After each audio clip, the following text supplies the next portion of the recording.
Lonely rancher found Apache girl hanging on a tree with a sign, "White man don't forgive." Under the merciless sun of New Mexico, Calder Wyatt rode with a slow, steady rhythm, dust lifting with every step of his dun mare. He had been pursuing a stray calf for most of the morning, the animal's tracks fading into the parched ground like whispers lost to the heat. Out in this vast emptiness, the quiet held a kind of holiness, interrupted solely by the soft groan of his saddle, the murmur of the breeze, and the rare cry of a soaring bird far overhead. Calder preferred this solitude, isolated, serene, dependable. Yet suddenly, a noise reached him, so subtle it could have been mistaken for a gust. It resembled a gasp that had lost its way, struggling to find rhythm. He halted atop his horse, leaning slightly, his pulse steadying as he listened. The sound repeated, a feeble moan, piercing and fragile like a string on the verge of breaking. He swung down from the saddle in one fluid motion, securing the reins to a withered branch. With his rifle draped across his shoulders, he navigated through the sparse thickets of twisted evergreens and scattered stones until he reached an open space encircled by ancient shade trees. And there, under the most weathered of them, he spotted her. She dangled from her bound hands, limbs extended high overhead, her form slack and lifeless like a discarded puppet. Her toes just skimmed the soil below. Her complexion was bronzed by the elements and coated in grime, her flowing dark tresses tangled with perspiration and traces of crimson. Her torso heaved with uneven, labored inhalations, confirming she still clung to life. Calder's gaze darted to the rough plank affixed to the trunk just above her, its message daubed in bold scarlet strokes, fierce and uneven. "White man, don't forgive." He recoiled without thinking, a sour taste surging in his mouth. The atmosphere grew heavy, oppressive.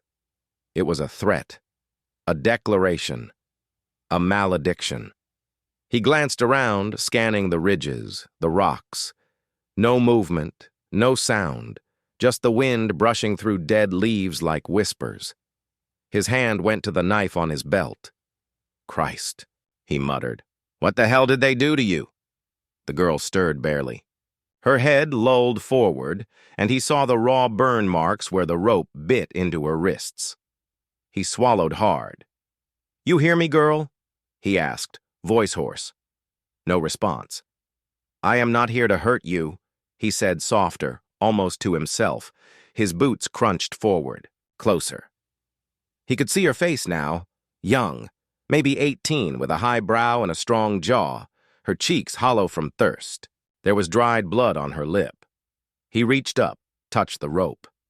It was twisted mesquite fiber, harsh and old.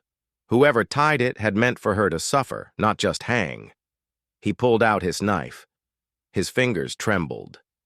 That sign, it screamed at him. He heard echoes of things he never said, never did. And yet it made him guilty. It made him hesitate. But she groaned again, and that sound undid him. "I know all of them," he whispered, blade slipping into the rope. "I ain't that." But with one firm slice, the rope gave way. She fell forward, and he caught her just in time. Her body was warm, burning, even and light in his arms like she had no bones left. Her eyes fluttered open, dark, frightened, unfocused. Calder eased her down to the ground, one knee in the dust. He poured water from his canteen onto a cloth and dabbed her cracked lips. "Easy now," he said. "You're safe, at least for the moment." She blinked once, then again, still no words, but her hand clutched weakly at his sleeve. He looked at the sign one last time, then at her. Then he pulled off his coat and draped it over her shoulders. "You got a name?" he asked gently. "Nothing. Guess we'll find one for you," he murmured. He stood, lifting her with effort, cradling her like something not yet broken. "But for now, you're with me." And with that, Calder Wyatt stepped back into the wilderness, carrying a girl marked for death and a secret heavy enough to hang a man. The sun was dipping low by the time Calder reached his ranch. Just a modest outpost clinging to the edges of a desert too stubborn to forget violence. A single windmill creaked on the edge of the fence line, and the old barn sagged like it mourned. Something. The house itself was one room and a loft roof patched with old sheet metal, but it stood solid and honest like the man who built it. Calder eased the girl from the saddle and carried her inside. She was fevered, her head pressed to his chest, whispering breaths like dry leaves skittering across a stone floor. He laid her on the cot and unwrapped the coat, careful not to startle her. Her eyes fluttered open for a moment, dark and wide and distant, but they watched him. The lantern flickered against the walls as he poured water into a metal basin and set it near her feet. He grabbed a clean cloth from a shelf and knelt. Her legs were bruised, scraped, one ankle swollen. Rope burns marred her wrists like brands. "I ain't going to hurt you," he said, more to break the silence than to expect any reply. "Just cleaning up a bit." He dipped the cloth into the warm water and wrung it out. Then slowly, reverently, he took her right foot and placed it in the basin. She flinched just barely. He paused, waited. When she did not pull away, he began to wash the dust and blood from her skin, his movements gentle, precise, like he was touching something sacred. The water turned red and brown. He worked in silence, careful not to meet her gaze for too long, though he felt it on him, like a blade drawn halfway, unsure whether to strike or fall. Her lips parted once, as if to speak, but no sound came. "Reckon you don't talk much," he muttered, not unkindly. "That's all right. Silence is better than most things most days." He finished the first foot, then the other. She let him. When he was done, he wrapped them in soft cloth strips and set her feet gently on a folded blanket. "You remind me of a river I used to camp near," he said quietly, almost to himself. It was dry most of the year, looked dead, but after the rains it ran fast and deep. Had a name, but the locals called it Quiet Snake. Don't know why, just quiet. He looked at her again, studying her features in the lamplight. Cheekbones sharp as ridgelines, lips cracked but full, dark lashes thick with sand. She was young, too young for this kind of suffering, but there was something old behind her eyes, something that did not flinch from pain, only waited for it to pass. "I'll call you Lena," he said softly. "Just for now. You look like a Lena, quiet but strong." She blinked once, slowly. No protest, no nod, just breath. Just Calder stood, hands wet, and reached for a blanket to cover her. He tucked it around her shoulders, then stepped back.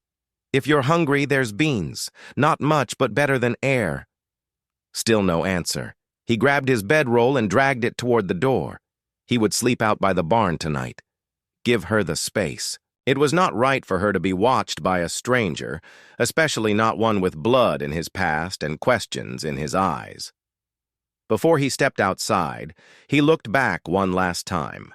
She had shifted slightly, eyes closed, lips no longer trembling. The basin still sat beside the cot, tinged with the color of what had been done to her. He picked it up and emptied it outside, watching the water soak into the thirsty ground.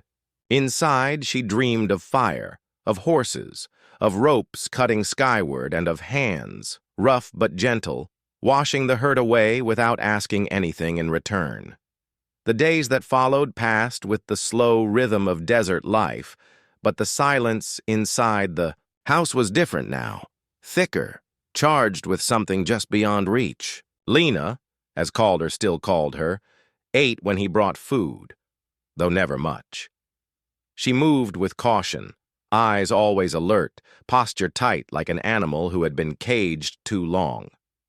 She never spoke, but he caught her watching him when she thought. He would not notice. At night, Calder left her the cot and took to the barn, his rifle beside him. He pretended it was to give her space, but the truth was more complicated. He was afraid, not of her, but of what her presence meant. That sign on the tree still burned in his mind. White men don't forgive. Whoever wrote it had meant for her to die slow, and whoever they were, they might still be coming. It was 3 mornings later when he first saw the boot print, slightly. Smaller than his, newer than his, and angled toward the barn. Calder squatted beside it in the hard-packed dirt and studied the heel. Military issue, cavalry. The print was fresh, no more than a few hours old. He rose slowly, eyes scanning the ridge line, nothing but sagebrush and heat shimmer. Back inside, Lena sat by the window, still and silent. She did not look at him when he entered, but her body tensed. "You seen anyone?" he asked. She said nothing, only pulled the blanket tighter around her shoulders. "I think we've got company," Calder murmured, more to himself. That evening he kept the lantern low and stayed by the porch, rifle across his knees. The wind haddied. Coyotes howled far off, and the stars blinked into view like ghosts waking up. Lena did not sleep. He could hear her moving inside, pacing, the floor in slow circles. It was around midday the next day when the rider came. Dust curled behind the chestnut horse as it approached. The man at top it wore the blue and gold of the U.S. cavalry. His rifle was holstered, his hat low, his jaw rough, with stubble. Calder stepped down from the porch, one hand resting casually on his belt. The soldier reined in his horse and squinted down. "You called her Wyatt?" "Depends who's asking." "Lieutenant Graham, Dust Hollow Station. We're tracking a fugitive." The man pulled a folded notice from his breast pocket and handed it down. "You seen this one?" Calder took the paper, already knowing what it would show. A crude sketch of a young Apache girl, sharp eyes, long hair, the words, "Wanted for murder and escape, dangerous. Reward, 50 ceros."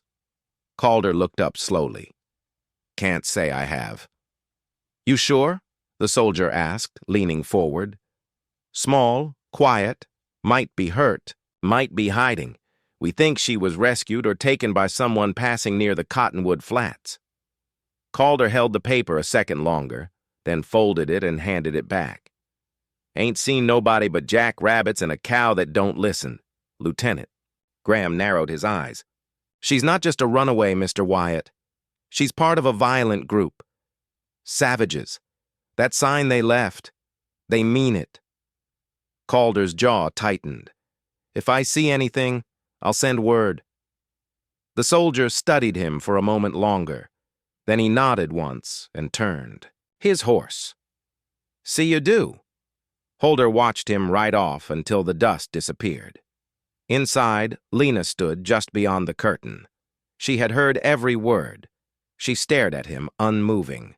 He stepped in, took off his hat, and leaned it against the door.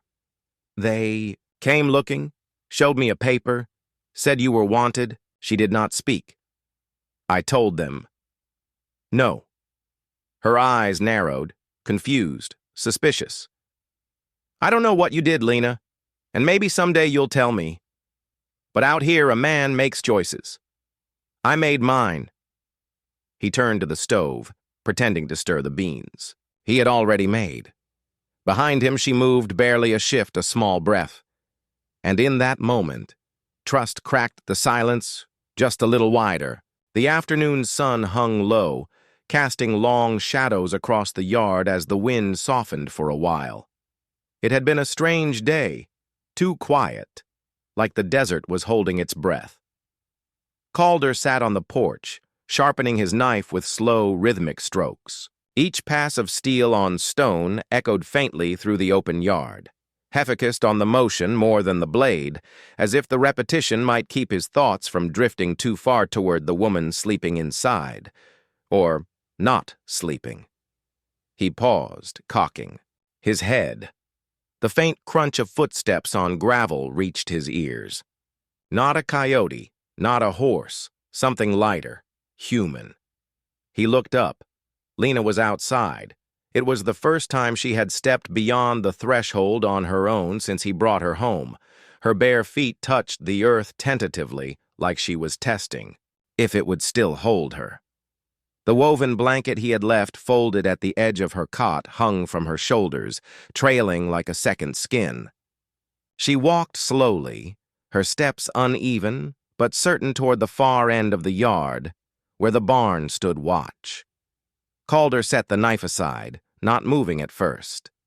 He watched her, not wanting to shatter the moment. She looked smaller in the light, more fragile, and yet something in the way she moved had changed. She was notescaping. She was reclaiming. She reached the bare patch of dirt near the barn, a place where the wind had swept clean all debris. There she knelt carefully, as if kneeling before something sacred, and let the blanket fall to her elbows. Her fingers moved with purpose as she picked up a stick and began to draw in the dust. Only then did Calder rise. He walked over slowly, boots quiet on the dirt, giving her space. He stood a few feet behind her, watching her hand trace lines into the earth. In the dirt, she had drawn a bird. Wings stretched wide mid-flight, but flames encircled it like a burning crown. The lines were bold and sharp, etched with tension. The bird looked alive and in agony, its wings angled upward, as though trying to escape the fire or rise with it. Calder had seen war, seen symbols carved into rifles and burned into skin. But this was something older. A cry, a prayer. Hess squatted beside her, his voice low and respectful. "What's that?" Lena did not look up. Her face remained still, eyes focused on the drawing. For a long moment, she said nothing, as if deciding whether or not to let the memory free. Then she spoke. "Bird in fire," she said, voice dry and cracked like the riverbeds in midsummer. "My people's sign." Calder remained silent, his eyes never leaving the image. She tapped the center of the bird with the stick. "This was my father's, our family. We painted it on tents, carved it on boughs, always flying, always fire." Elder could feel the tension in her body, the way her shoulders pulled back, the tightness in her jaw. She was bracing for something. "They come, soldiers, white coats. Last spring," she continued haltingly. "Say we must move far, dry place. No food, no water. Say we're danger." She paused. The stick in her hand trembled. "We say no, we stay. We fight." Her voice thinned. "They burn. Kill my mother. My two brothers burn the old ones inside the tent." Calder clenched his fists slowly, jaw tight. Something old and angry stirred in his chest. "I run, hide. They find me. Beat. Tie me. Call me thief. Say I took rifle. I didn't." Then she turned, locking eyes with him for the first time. There was fury in her voice now. "I did not steal. I did not kill. I did nothing wrong." Her voice echoed in the open air like thunder across dry land. Calder did not speak for a moment. Then his voice came, low but certain. "I believe you." She turned back to the dirt, dropped the stick. Her hands fell into her lap. Then her shoulders began to shake. At first, she made no sound, just silent tremors. But then the sobs came, raw and unfiltered. She curled forward, arms wrapped around her knees, hair falling like a curtain. The pain was too big for her body, and it poured out in waves. Calder stayed beside her, unmoving, unmoved. He did not reach for her, did not try to comfort with empty words. Instead, he reached out and pressed his hand into the dirt beside the flaming bird. Palm down, fingers spread, his skin against the dust she had shaped with grief. It was not touch. It was testimony. She felt it. Eventually, her breathing slowed. She lifted her head, her face stray with dirt and tears. Their eyes met unshielded. "You can call me Lena," she whispered. Calder gave a small nod, voice like gravel, and wind. "All right, then. Lena it is." They sat together in silence as the sun slid behind the ridge, and the fire burned and the dirt faded into shadow. But its ashes, like the truth, remained. That night, the wind whistled low through the rafters, whispering through the thin walls like a ghost remembering its name. Calder sat by the fire, boots off, shirt sleeves rolled, tending a kettle of beans. Lena stood by the window, arms folded, around herself, watching the night settle over the desert. The silence between them no longer felt like a wall. It was something gentler now, like shared breath. She turned suddenly. "You want to know the truth?" Calder looked up, his spoon pausing mid-stir. He nodded once, careful not to press her with words. She walked slowly to the table, sat across from him. Her voice was quiet, but clear. "My father was a minor chief," she began. "Our band small, peaceful, wet-rated with settlers, even learned their God. We had rules, boundaries. We wanted to live." Calder listened, his face unreadable but focused. "Full winter ago," she continued, "a white woman was found dead near our hunting ground, throat cut. Her husband said it was us." Her fingers tensed around the table's edge. But it was not. She died because he killed her.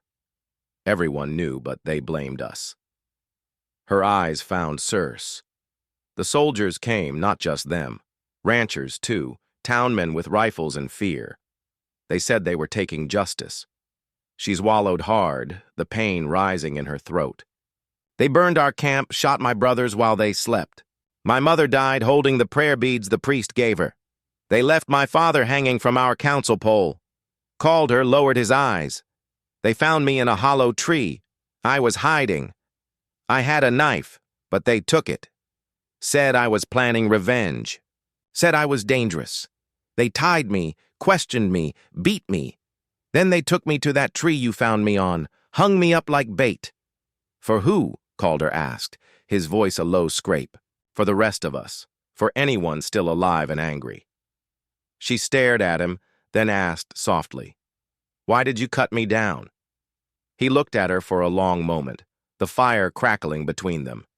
"Because once," he said, her brow furrowed. "My family," Calder said, voice flat. "Last spring, raiders hit our ranch. Apache, they said. Maybe it was, maybe it wasn't.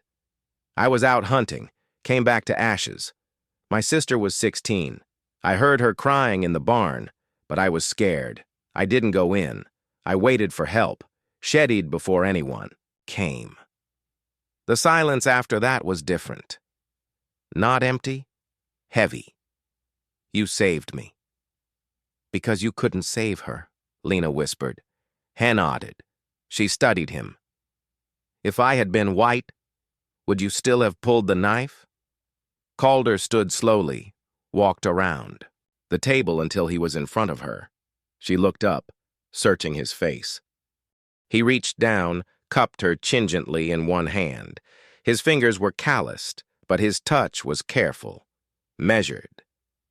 "I don't love skin," he said. "I love what breathes under it." Hiri's welled, but no tears fell. She reached for his hand, pressed, her cheek into his palm, and then, as if by instinct, they leaned into each other. The kiss was quiet, hesitant at first, then fuller, as if both had been holding their breath for too long, and finally remembered how to exhale. Her hands trembled on his chest. His arms circled her back. The fire popped softly behind them. Later, they stood in the small kitchen, candlelight flickering against old wooden beams. Their shadows moved a-sewn on the far wall, a slow dance neither of them had ever learned, but somehow knew. Outside, the desert wind calmed for the first time in days. Inside, something began to mend. The wind returned with the morning, gusting, harder than usual, carrying the scent of sand and distant smoke. Calder felt it in his bones, something shifting. He had lived long enough under the sky to recognize the wait before a storm, even if it came with boots instead of clouds. 3 days had passed since the kiss, since the words neither of them said aloud took root in the silence. Lena had begun to move more freely around the ranch.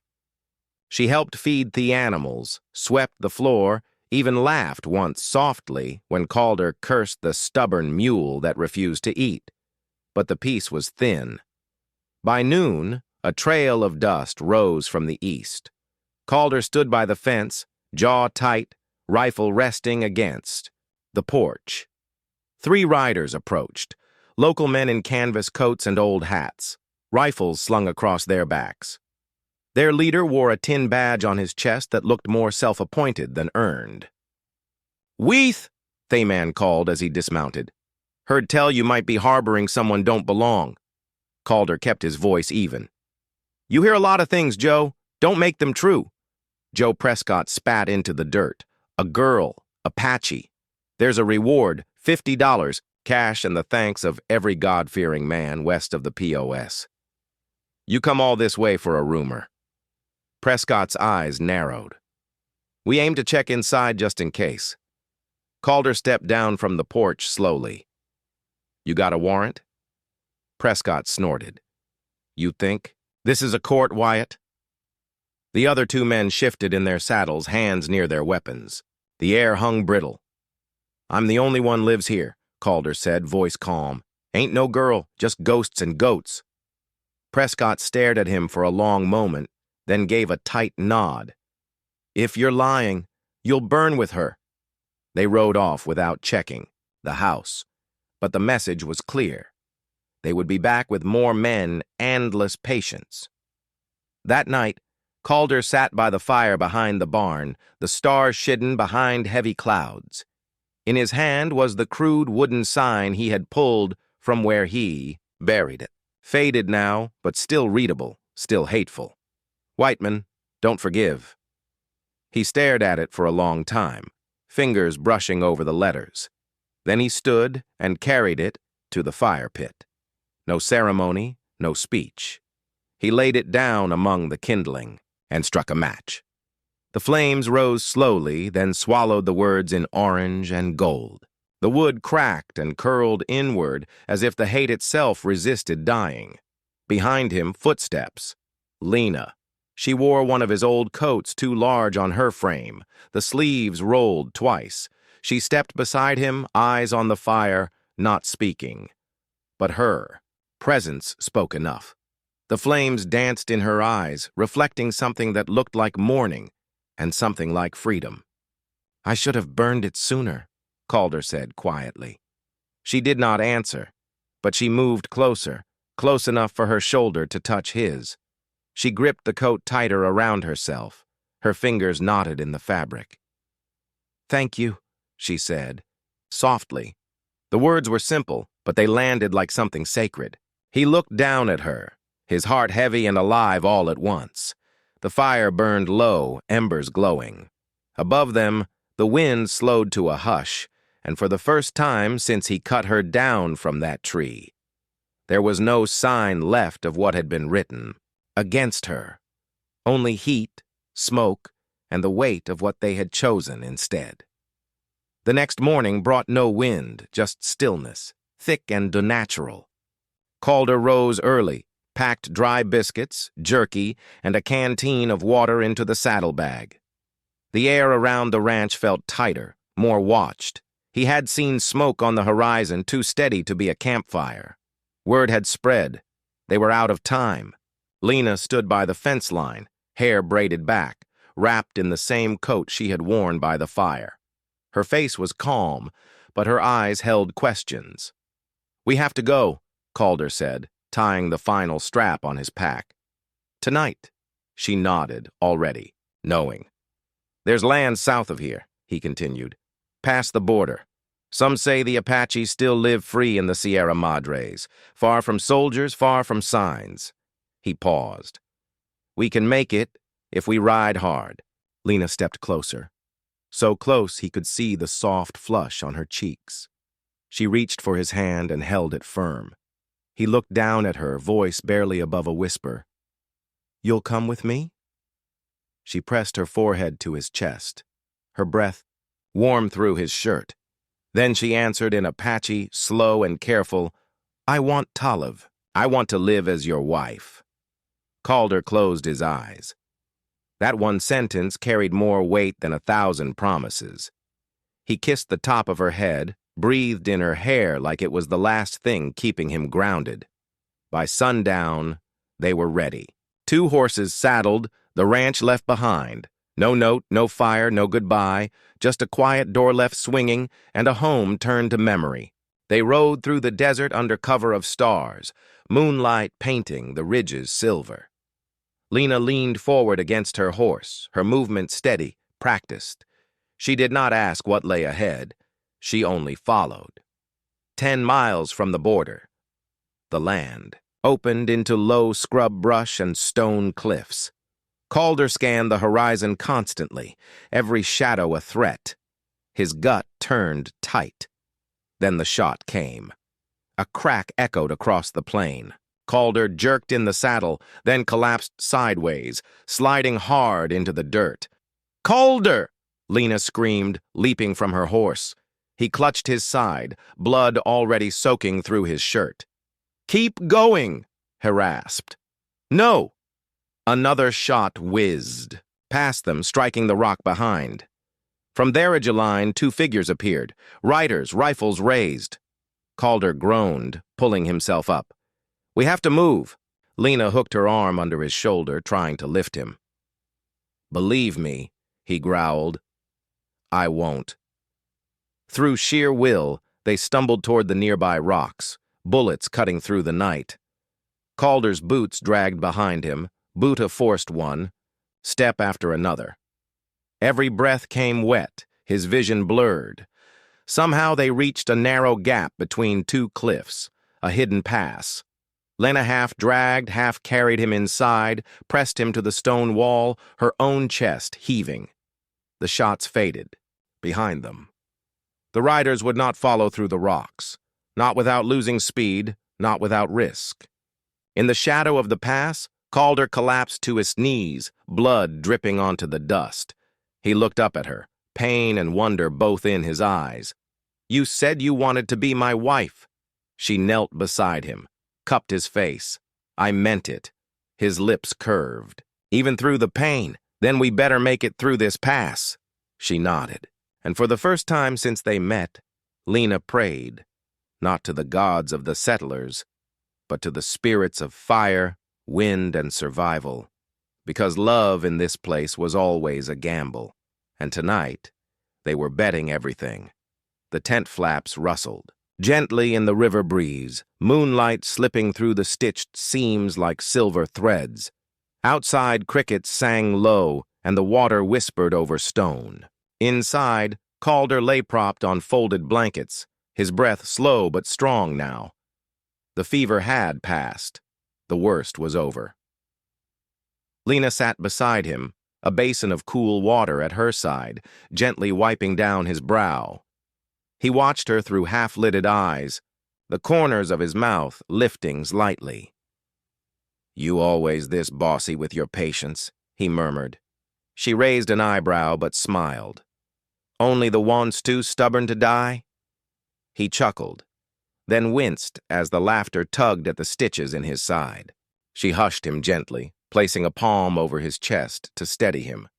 The silence between them deepened, not awkward, but full. Then, as the wind sighed outside, he spoke again. "Tell me something true," Calder said, his voice softer now, touched by something raw. "What's your real name?" Lena looked down, hesitating. Then she reached for his hand and guided it to her chest, just over her heart. "Ayana," she said. "It means peaceful river. My father gave it to me." Calder closed his eyes for a beat, as if letting the name settle into him like a prayer. When he opened them again, there was warmth behind the weariness. Ayana, he repeated, tasting the word. "You're the only peace I've ever known." She didn't cry. This time, she only held his hand tighter. Months passed. On the southern edge of the territory, where the border blurred into mesquite groves and dry wind carried scents of sage and woods, Asmal Lodge stood near the river's bend, made of pine and hide, strong but humble. It sat surrounded by whispering, reeds and wildflowers. In the shade of its awning, Ayana Salvatierra sat cross-legged, stitching a tiny white shirt. Her belly had rounded gently, visible now beneath her woven sash. Humming quietly, she worked the needle through soft cotton, her fingers sure and calm. Beyond the garden, Calder trained a young mustang, murmuring low commands, patient and firm. Every so often he glanced back toward the lodge, catching sight of her silhouette through the light curtain, and every time he smiled. Inside the walls bore trophies, no portraits, just bundles of herbs, 2 books, and a child's blanket waiting, to be finished.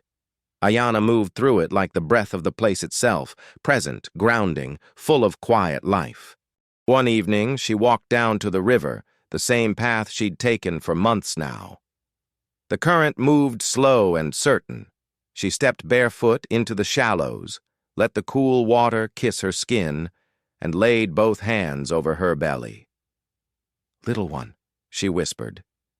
"Your father, he didn't just forgive, hell of it, and he kept his promise everyone." Behind her, footsteps patted across the grass.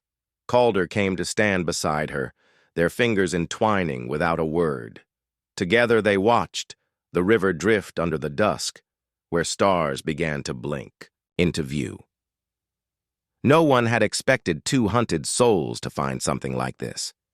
But somehow, in a world of scars and storm, they had created a quiet patch of earth where love had taken root. Not the kind written in history books, but the kind that endured. And the river kept flowing, peaceful, like her name, like their life, like something finally truly home.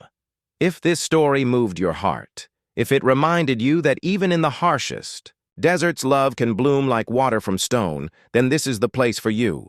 Subscribe to Wild West Love Stories for more tales of forbidden romance, quiet bravery, and love that defies time, blood, and boundary. From dusty trails to whispered promises, every story is crafted to stay with you long after the last word. Where bullets missed, but hearts didn't. Subscribe now and never miss a heartbeat from the Wild West.